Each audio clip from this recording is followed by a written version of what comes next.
G'day folks, it's Rob here, and in today's clip we're going to be doing a bit of a catch up on the Kratky hydro tubs behind me here, and also show you planning out a few other goodies I've picked up over the last couple of weeks. So before we get cracking on a bit of an update, I thought I'd just give you a rundown on what the Kratky system is. There's been a bit of confusion. Dr. Kratky from the University of Hawaii, I'm fairly sure it's the University of Hawaii, pioneered an idea where you can grow in a tub like this, not requiring any air down the bottom like you would in a normal deep water culture hydroponic or aquaponic growing system to provide oxygen for the roots. The reason being is this container is only filled once with nutrient, and as the plant's roots take up the nutrient and the water at the same time, the level decreases in the tub itself, allowing for an air pocket at the top around the base of the roots. So you don't really need an air bubbler in there providing oxygen to the roots all the time. And the idea is that by the end of the growing cycle, there'll be virtually no liquid or nutrient left in there.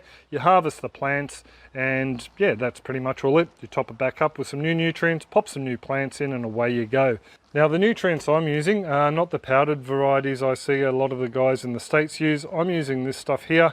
It's by Agricultural Organics here in Australia, an Aussie firm, and they base all their nutrients on plant and fungi with a few elements from the earth as well thrown in. I basically thought they were the most organic nutrients that I could find. There may be others, but yeah, these guys were the most organic I could find, and I have no hesitation whatsoever at adding whatever nutrients are left in the bottom of these to a watering can, water it down a little bit more, and then use it on other plants in the soil patch. And it was also suggested that I added in some magnesium, so I grabbed some Epsom salts, which is magnesium sulfate, and added about 1.5 teaspoons in there.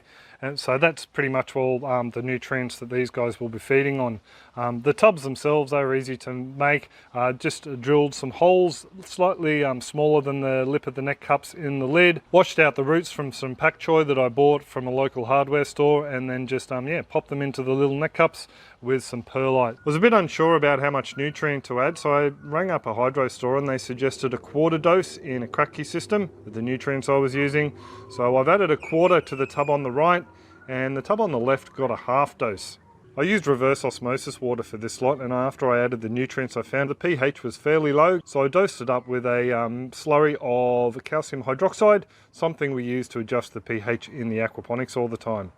They did have a bit of a rough start. They went in a week before last, and yeah, last week we had mid-30 centigrade, and they got knocked around a fair bit. So I knocked up this little bit of a makeshift shade house for them, just out of an old